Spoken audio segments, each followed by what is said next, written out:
Queridos, eu quero convidar você a abrir a palavra de Deus no Evangelho de Marcos, capítulo 4, do versículo 35 ao 41. Evangelho de Marcos, capítulo 4, do versículo 35 ao 41. Quero convidar você a acompanhar a leitura que nós faremos agora. Evangelho de Jesus, segundo Marcos, capítulo 4, versículos 35 a 41. Se você encontrou, você pode dar um amém aí? Amém. Diz assim o texto: naquele dia, ao anoitecer, disse ele aos seus discípulos: vamos para o outro lado. Deixando a multidão, eles o levaram no barco, assim como estava. Outros barcos também o acompanhavam. Levantou-se um forte vendaval, e as ondas se lançavam sobre o barco, de forma que este foi se enchendo de água. Jesus estava na popa, dormindo com a cabeça sobre um travesseiro. Os discípulos o acordaram e clamaram: Mestre, não te importas que morramos? Ele se levantou, repreendeu o vento e disse ao mar: aquiete-se, acalme-se. O vento se aquietou e fez-se completa bonança. Então perguntou aos seus discípulos: por que vocês estão com tanto medo? Ainda não têm fé? Eles estavam apavorados e perguntavam uns aos outros: quem é este que até o vento e o mar lhes obedece? Quem é este que até o vento e o mar lhes obedece? Eu quero falar hoje sobre uma tempestade que revela, uma tempestade reveladora. Você já se viu assim no meio de uma situação difícil, mas que isso trouxe luz para você diante de uma situação, diante de um questionamento que talvez você carregasse em seu coração? E eu quero dizer, queridos, que apesar de ter sido um dos momentos mais angustiantes na vida dos discípulos de Jesus, foi também um dos momentos mais reveladores para eles. Foi um momento em que aprouve ao Espírito Santo registrar nas Escrituras Sagradas pela importância que foi, não apenas para aqueles discípulos, mas como é também para nós nos dias atuais. Por isso, olhar para esse texto e enxergar nele uma tempestade que revela, ou uma tempestade reveladora, nos leva então a pensar o seguinte: quais foram então essas revelações? Ou que revelações são essas que esse texto nos mostra, ou traz à nossa mente? Então eu quero conversar com vocês em alguns pontos, e o primeiro dele é exatamente: de onde vem o desespero? É interessante, queridos, a gente olhar o contexto em que foi escrito esta palavra. De onde vem tamanho desespero? O mar, o chamado Mar da Galileia, que na realidade é um grande lago, mas era chamado de Mar da Galileia. As colinas do Golã que estavam lá, os ventos repentinos que agitavam as águas daquele lago. De onde vem o desespero? Estavam ali no barco os experientes pescadores, homens acostumados a entrarem naquele lago, a pescarem ali, a viver um tempo especial ali. Com um detalhe: o Senhor Jesus estava dormindo. E é interessante nós observarmos, queridos, que provavelmente aqueles pescadores vivenciaram outras tempestades naquele lago. Provavelmente aqueles pescadores vivenciaram outros momentos difíceis ao navegarem no lago da Galileia. Isso nos leva então a crer que o desespero, o desapontamento não aconteceu por causa daquela tempestade, já que eles eram homens afeitos ao mar, à pesca, mas que aquele desespero veio por imaginarem que o Senhor Jesus, o Senhor da vida, que estava ali no barco, não se importava com a tribulação que eles passavam naquele momento. Eu creio, queridos, que o desespero não era por causa do vento, não era por causa do mar agitado, não, mas é porque no meio daquilo tudo, eles podiam olhar e ver que Jesus estava dormindo. Era como se o Senhor não tivesse se importando com aquela situação. Era como se Jesus não estivesse nem aí para o que estava acontecendo naquele momento. Queridos, de olhar para este fato, eu posso ver uma ilustração do que acontece conosco na nossa caminhada espiritual, na nossa vida espiritual, quando em meio a uma grande tribulação que passamos, que estamos vivendo, quando nós estamos naquele momento em que a gente olha para todos os lados e não encontra uma saída, nós paramos e perguntamos: onde está o cuidado de Deus comigo? Eu sou teu servo, eu o confessei como meu Senhor e Salvador, e onde está esse Deus? Essa é uma pergunta, queridos, que muitas vezes vem à nossa mente, sem que nós planejássemos. Ela simplesmente vem, e quando vem, então, essa ideia nos atormenta, a possibilidade de que o Senhor não está se importando conosco, de que o Senhor não está olhando para nós, de que o Senhor não está atendendo às nossas orações, de que o Senhor está indiferente a tudo que acontece comigo, na minha vida. Queridos, a falsa ideia de que o Senhor não se importa comigo, não fará nada por nós. A falsa ideia de que o Senhor não se importa com você, não lhe ajudará em nada, não vai empurrar você para frente, não ouvirá, não. Por isso, queridos, essa noite eu quero convidar você a lembrar que, assim como os discípulos, você não está sozinho nessa tempestade. Assim como aquele discípulo, você não está só na tempestade. Não. A Bíblia toda vai dizer, nos diz, que o Senhor se importa conosco, que o Senhor se importa com você. Do começo ao fim, Deus não desampara os seus filhos. Mesmo em momentos que nós não enxergamos, nós não estamos vendo a solução, nós não compreendemos aquilo que está acontecendo, mesmo nesses momentos, saiba de uma coisa: Deus tem cuidado de nós. O Senhor tem cuidado de nós. Porque, querido, se Ele morreu por você na cruz, se Ele se entregou por você lá no Calvário, se Ele pagou o preço tão caro entregando a sua própria vida, por que não se importará com as coisas que envolvem você hoje? Por que não se importará com o que acontece com você nesse momento? Queridos, o problema é de onde vem o desespero. De onde vem? Das circunstâncias que nos cercam, das coisas que nos incomodam no momento, ou do fato de você pensar que Deus não está nem aí para você. Mas olhando ainda para esse texto, além de buscar essa compreensão de onde vem o desespero, eu quero partir para uma segunda pergunta, que é: de onde vem o medo? De onde vem o medo?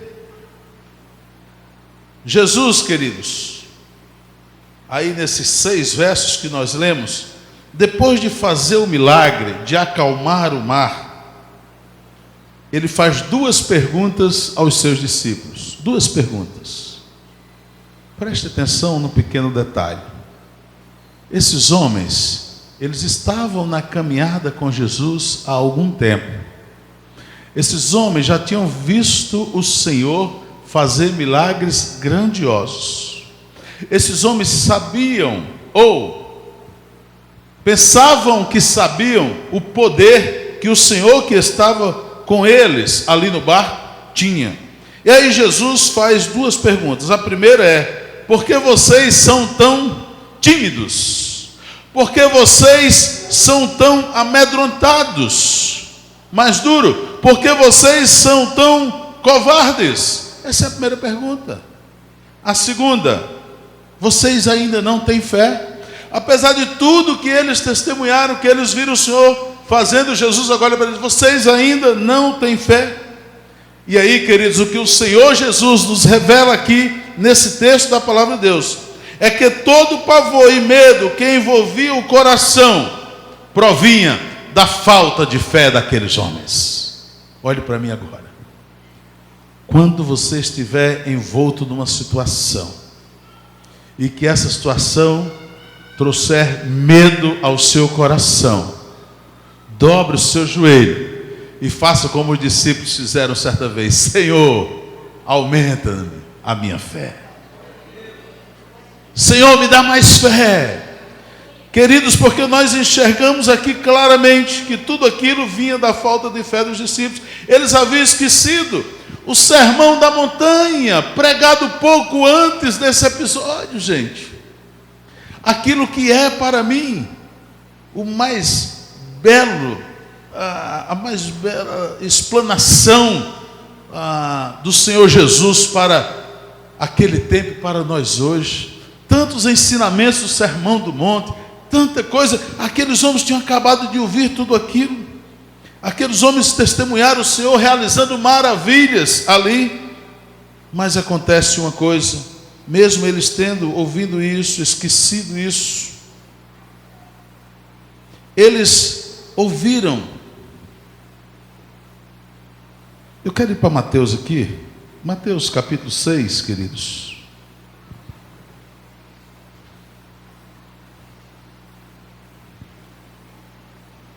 A partir do versículo 25. Mateus capítulo 6, a partir do versículo 25. Veja o que diz a palavra de Deus. Portanto, eu lhes digo, isso é Jesus falando. Mateus 6, a partir do 25. Não se preocupem com sua própria vida, quanto ao que comer ou beber, nem com o seu próprio corpo, quanto ao que vestir. Não é a vida mais importante que a comida, e o corpo mais importante que a roupa? Verso 26, observem as aves do céu, não semeiam, nem colhem, nem armazenam em celeiros, contudo o Pai Celestial as alimenta.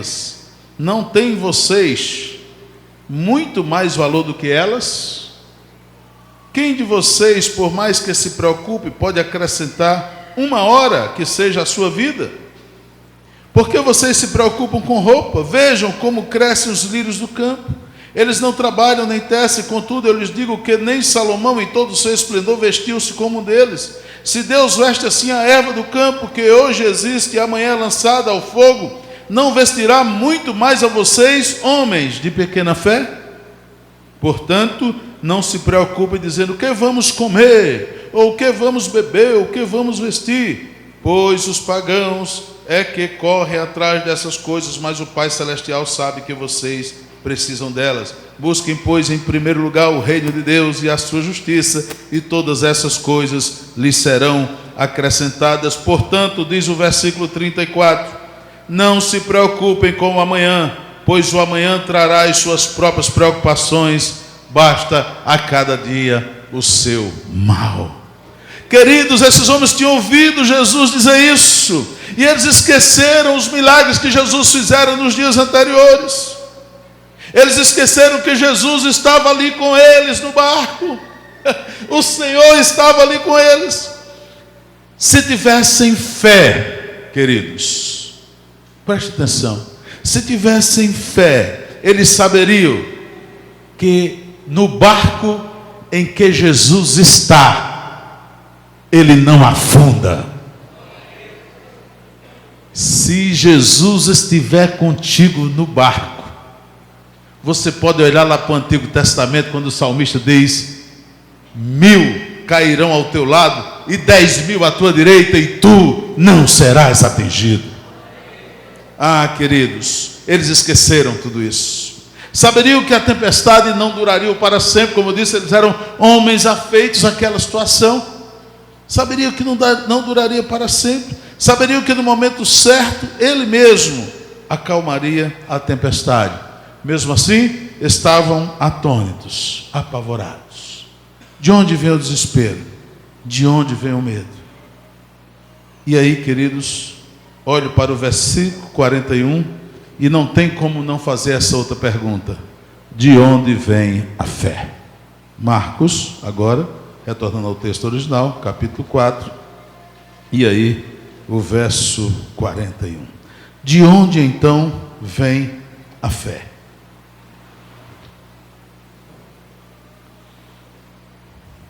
E uma das revelações mais preciosas desse texto está exatamente no versículo 41, que diz o seguinte: eles estavam apavorados e perguntavam uns aos outros: quem é este que até o vento e o mar lhe obedecem? Queridos, quando eu olho para esse verso, eu fico pensando quantas vezes nós que testemunhamos o Senhor fazer coisas grandiosas, nós que vivenciamos na nossa vida em algum momento coisas grandiosas, e aí nós fazemos essa mesma pergunta que os discípulos fazem. Esquecemos o que recebemos, esquecemos o que Deus fez, e aí muitas vezes parece que perguntamos: mas quem é este que pode fazer isso ou que pode fazer aquilo? Quem é esse que pode realizar então tantas coisas? Porque, meus amados, apesar de toda falta de fé, o Senhor lhes revela quem Ele é, ali no barco.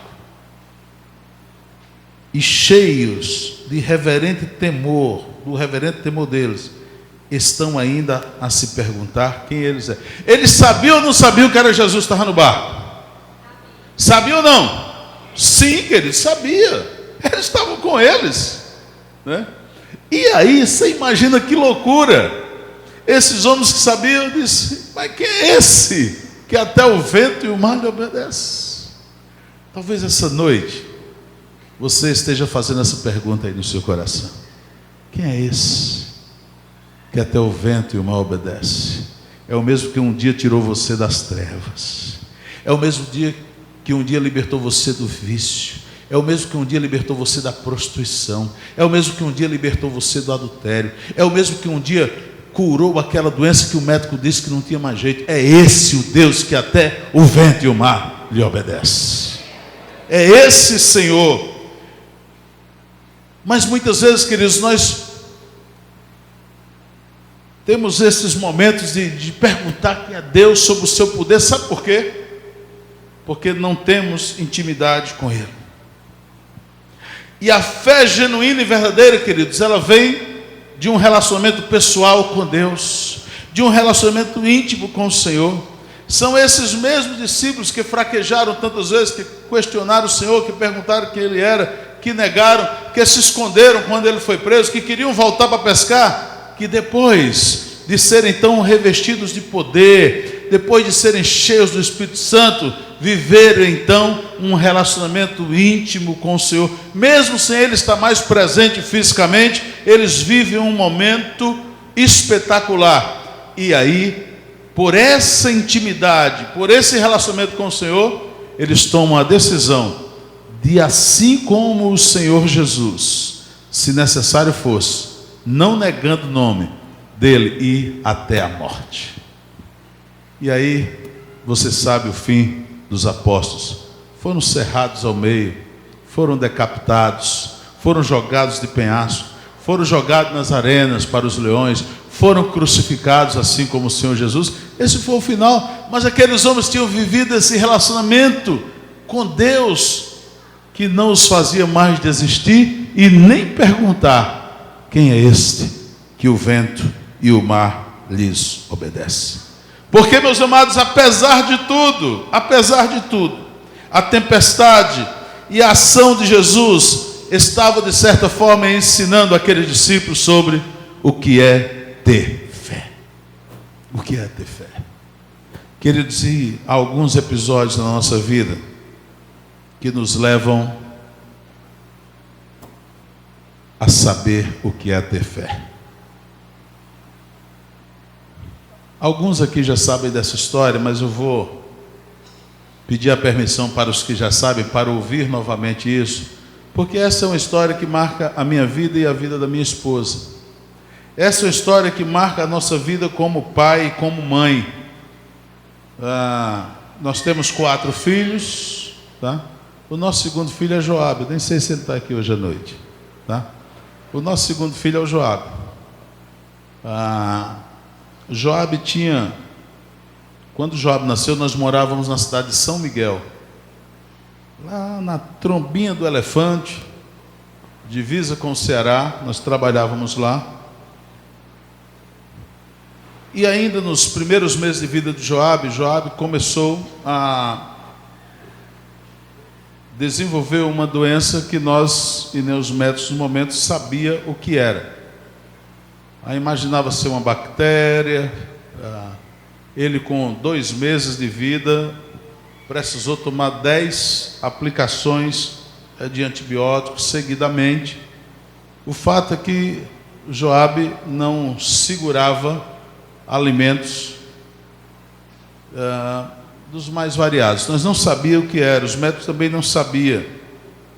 E passado um tempo, nessa época eu estava envolvido numa campanha política lá em Caraúbas, e depois de algum tempo, de muitos exames, foi descoberto que o Joabe tinha uma coisa que hoje é muito comum, né? Muito comum, que era alergia. Ele não era intolerante, ele era alérgico à lactose.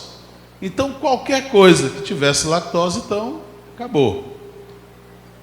Bom, depois de descoberto isso, começou esse tratamento. Foi passado para ele tomar um leite, tá? Caro para Dedéu, né? Era muito caro o leite na época. E quando eu estava, como eu disse, ainda envolvido com essa campanha, eu vim para Caraúbas com a Nilza, e nós estávamos na casa de um amigo nosso, né? Aliás, nós já tínhamos mudado para Caraúbas. Nós tínhamos vindo trabalhar em Marizal, aí na companhia já da irmã Túlia, e nós estávamos então morando em Caraúbas. E numa daquelas noites em que eu saí, juntamente com a Nilza, quando nós chegamos em casa, a moça que morava conosco já tinha levado ele no hospital, já tinha medicado, tinha voltado, e ele estava em prantos, chorando muito. E nós, desde pequeno, nós nunca tivemos o costume de que os nossos filhos dormissem conosco na cama, né? O filho fica lá no cantinho, a cama é do papai e da mamãe, o filho está lá no cantinho dele. Mas a situação era tão incômoda naquela noite que nós trouxemos o Joabe e colocamos aqui na cama. Na tarde daquele dia, antes de sair com a Nilza, nós tínhamos assistido um filme, Josué e as Muralhas de Jericó. E se você já assistiu esse filme, né? Se não assistiu, você vai saber o final agora. Vou contar, preciso contar. É que Josué dá então 7 voltas, né? Em volta das muralhas de Jericó, toca a trombeta e as muralhas então caem, e aí eles entram na cidade. Nós tínhamos assistido esse filme, e quando então chegou aquela noite, eu incomodado com aquela situação, eu olhei para a Nilza e disse: minha filha, vamos nos ajoelhar aqui ao lado da cama. O Joabe estava lá e nós nos ajoelhamos do lado da cama e começamos a orar. E quanto mais orávamos naquela noite, o Joabe chorava. Quanto mais nós orávamos, o Joabe chorava. E aquilo estava incomodando já a gente, estava incomodando a Nilza, estava me incomodando. E ela lembra muito bem que eu olhei para ela em determinado momento e disse: minha filha, eu não sei quantas horas nós teremos que orar. Porque assim como Josué precisou dar 7 voltas em volta das muralhas de Jericó, eu não sei se 6, se 7 horas, mas eu só vou cessar a oração esta noite quando Deus curar o nosso filho. Joabe era magrelo, gente. Magrelo, tá?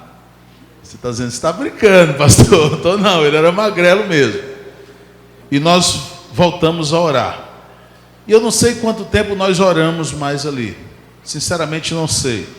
Sei que eu não sentia mais joelho, tá? Mas o Joabe começa a silenciar o choro.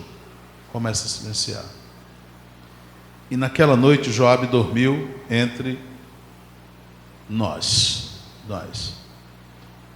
Acordamos aí por volta de 6h30, 7 horas da manhã, tá?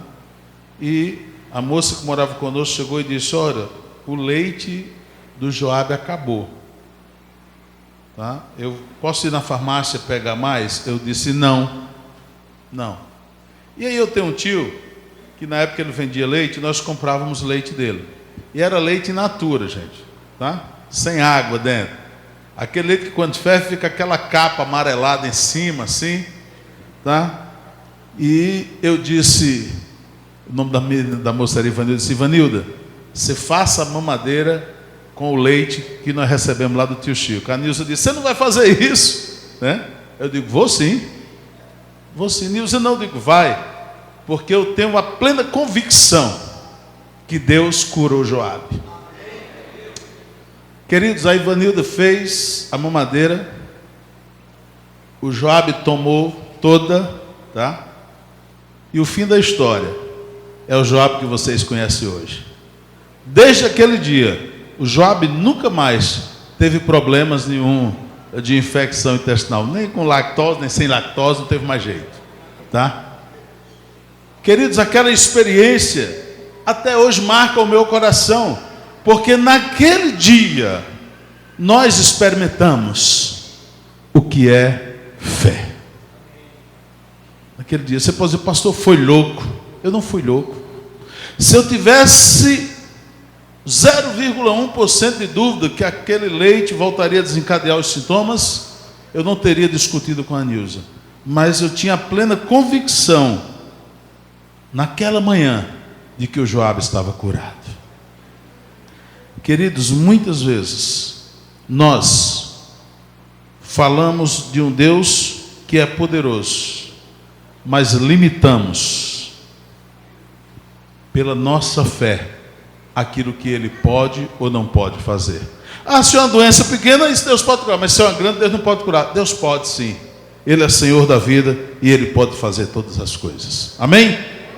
De onde vem o desespero? De onde vem o medo? De onde vem a fé? A fé vem, queridos, de experiências com o Senhor. A fé vem de experiências com o próprio Deus, de uma caminhada com Ele. A fé vem por conhecer Jesus como o Senhor não apenas do céu, não apenas um Senhor transcendente, mas o Senhor da terra, o Senhor que é imanente, o Senhor que estava no barco e o Senhor que está no nosso lar e está ao nosso lado dia após dia. A fé vem desse relacionamento pessoal com Ele. Porque, querido, apesar de tudo que a tempestade e a ação de Jesus estava lhe ensinando o que é ter fé, aqueles homens ainda estavam fraquejando, ainda estavam indagando: quem é este que até o vento e o mar lhes obedece? Ah, meus amados, muitas vezes nós temos repetido essa pergunta: quem é esse Senhor? Quem é esse Senhor? Você conhece alguém que foi curado milagrosamente por Deus? E vez ou outra você se pega então pensando: mas quem é esse que pode fazer tamanha coisa? E aí, queridos, ao ver essa ação do Senhor com os seus discípulos, então eu posso aqui fazer uma quarta pergunta: de onde então vêm os milagres? E essa é uma questão que nos nossos dias nós temos que questionar mesmo. Sabe por quê? Porque nós estamos cheios de curandeiros por aí, dizendo: venha para cá porque aqui você vai ser curado, venha para cá porque se eu impor minha mão vai ser curados. Parece-me que a Bíblia nos apresenta um outro Senhor que tem o poder de curar. Vamos lá. Essa é a última revelação e talvez a mais preciosa de todas desse texto. É de onde vem o milagre. De onde vem? Será que vem da sua vida poderosa? Será que vem então da sua unção? Não, queridos, não. A Bíblia é clara quando fala de milagres. Milagres não devem ser atribuídos a homens. Nós somos apenas meros instrumentos que, quando Deus quer usar, quer nos privilegiar para sermos usados por Ele, Ele nos usa, mas os milagres vêm do amor gracioso, do eterno e bondoso Deus. Vem de Deus, é dele que provém todas as coisas. Não havia nada nos discípulos que pudesse suscitar um milagre, eles nada. Eram medrosos, frouxos, estavam ali tremendo, estavam atônitos, nada, a não ser que clamassem pelo Senhor Jesus, a não ser que buscassem ardentemente a face do Jesus que estava ali com eles. Você pode dizer, mas não precisava clamar, Jesus estava ali? Precisavam sim clamar, precisavam buscar, assim como nós precisamos hoje. Porque, queridos, o milagre veio porque o amor grandioso de Jesus, a graça de Jesus se manifesta apesar de nós, apesar de nós, apesar das nossas falhas, o amor do Senhor e a graça dele se manifesta sobre nós. É isso o que me dá confiança e alegria. Sabe por quê, queridos? Porque muitas vezes, quando eu vejo alguém me elogiar, muitas vezes, quando alguém faz um elogio, o meu sentimento é de: Senhor, tenha misericórdia de mim. Senhor, não deixe que isso massageie o meu ego, Deus. Porque, queridos, eu sou consciente que nada, absolutamente nada de bom aconteceu na igreja Cidade Jardim, senão através da graça, do amor e do poder de Jesus de Nazaré.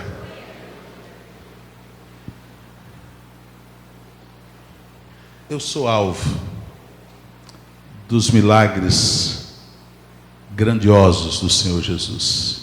E eu gostaria que você repetisse essa frase agora, para você. Diga comigo agora: eu sou alvo dos milagres grandiosos do Senhor Jesus.